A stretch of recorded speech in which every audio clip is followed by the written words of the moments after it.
Hi folks, welcome to Wolfman's Gaming Den. Today we're going to unbox the game City of Gears by Grey Fox Games, game by Chris Leda and Daryl Andrews. So this is a bit of an interesting game for me. I've had my eyes on this for a while. Because when it came out, it did get some very good reviews from certain quarters. I mean, you can certainly see the TieStar Seal of Excellence over here, so it was definitely quite well received on that channel. But with a few years on from its release, you don't really hear a lot about this game, so I thought it was sort of like going to be an interesting exercise for me to get a copy for myself, learn the rules, try it out, and see what I think about it myself. And step one for that, obviously, is picking up a copy, which I have right here. So we're going to unbox this together and see what's inside, and then hopefully if I enjoy a playthrough of this, I might do a review to share my thoughts on it, and perhaps a tutorial video for this as well, even though there are actually quite a few of those out already, so maybe I'll just skip to the review directly.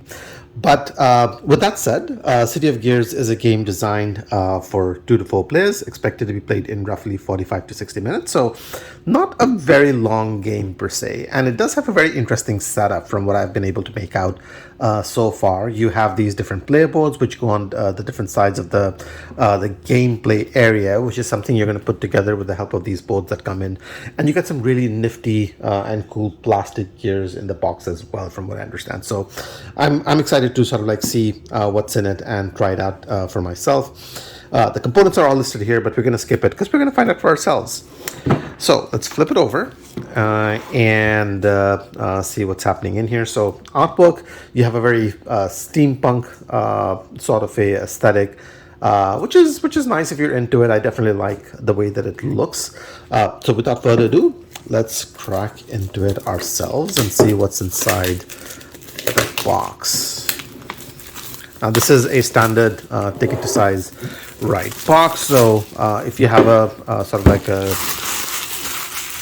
game board shelf where you have these housed or stacked neatly next to one another, this is gonna slot in quite easily. Right, so flipping it over, obviously this is a standard retail version. The game was out in Kickstarter, but this is the retail version, so we're gonna see if the quality here is pretty good as well or not. So interesting standard inside of the lid right there. Now next up we have the rule book. Nice little artwork with some background and story. So goal of the game, your goal in City of Gears is to collect the most prestige before opening day. Makes sense. There are many ways to gain prestige: discovering city tiles, activating link bonuses, collecting developments, and controlling city tiles at the end of the game. The game can end suddenly, so you may not necessarily have the same number of rounds, so you do your best to maximize the prestige you earn with every action. I'm skipping through the middle section over here, but that gives you a flavor of what you're looking to do. Next up we have the components. So it looks like we had a whole bunch of different dice. There are resource tokens, ownership markers, bonds you'll be playing with, discovery tokens, movement tokens. You get some gears, city tiles, factory boards, standard gears with development sticker on one side, and a gear bag. Nice. All right, so we have the setup. Again, it's numbered, so it quickly tells you what needs to go and where, so that's good. Gameplay, you're going through a series of turns. You're going through 4 different steps on your turn. You're producing resources, activating city tiles, performing actions, and spoil overages, so some sort of a check at the end of it, and then you have ending the game. So the game ends immediately once the 3rd opening day token is drawn. So you may not necessarily have a fixed number of rounds, and the game also ends immediately, so you may not get you probably wouldn't get the chance to complete that round, as it were. And then you have this for a 3-player setup. So interesting, funky looking design happening right there. You have low conflict 4-player alternate setup. So there is some conflict in the game from what I understand, and if you're looking to sort of like amp that down a little bit, you can use this version maybe to do your setup for a 4-play game. Reference on the back with the credits. So nice. Now next up, looks like we have some punchboards, and some tokens have already punched out by the look of them. Well, quite a few of these have already punched out by the look of things. But we're gonna try a few of these ourselves, see how they work, and they're all punching out very easily, so that's good there. Thickness is, I don't know if you can make it out, it's pretty standard. It's not super chick or chunky, super chunky or thick, but it's all right, it's not too bad. So that's there. You get some more counters over here, and then some more over here. And these, I think, if I'm not mistaken, are differentiated by player colors. But don't hold me to it because I have not read the rules just yet. Now we have this. These are the different playboards, and these are double-sided. I don't know if there's a difference between the two sides.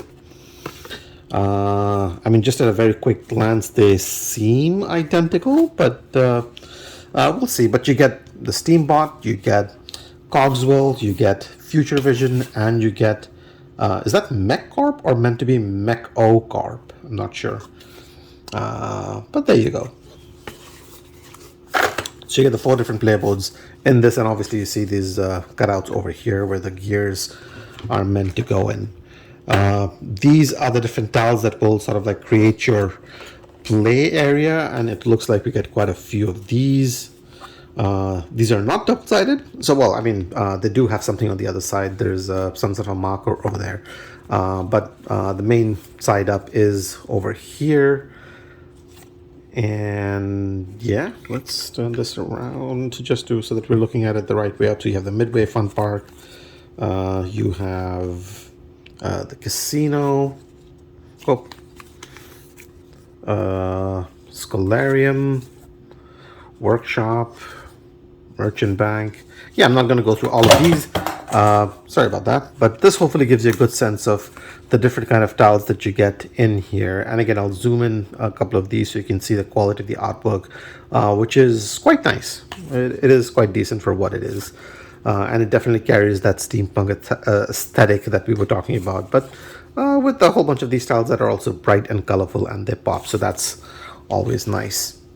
So you have more of these in here, obviously, so there's a whole bunch of them. So hopefully there's more than what you need in the box, so you can always mix and match, and gives you a bit of variability with the game. Now we do have some of these counters that had punched out while they were in the box, and you have some Ziploc bags in here, but you also get a nice black cloth bag, and it's big enough, can fit my hand, and my hands are not small, so that's good.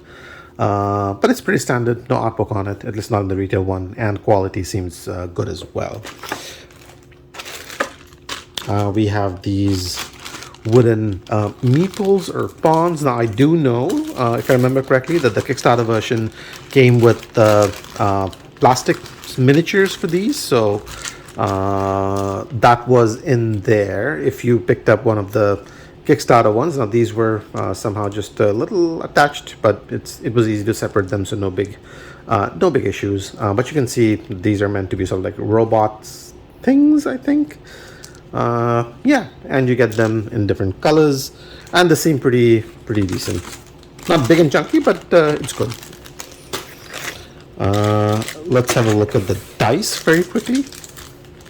These again, if I'm not mistaken, should be in the different play colors.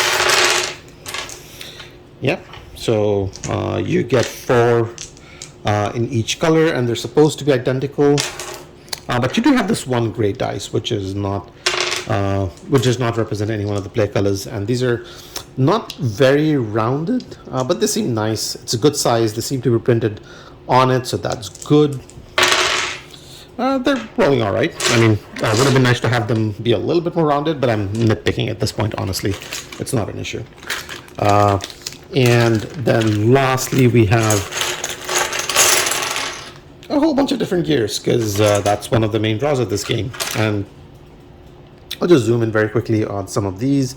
So it does have a sticker on one side with some text or effects. So this thing has something to do with endgame by the look of things.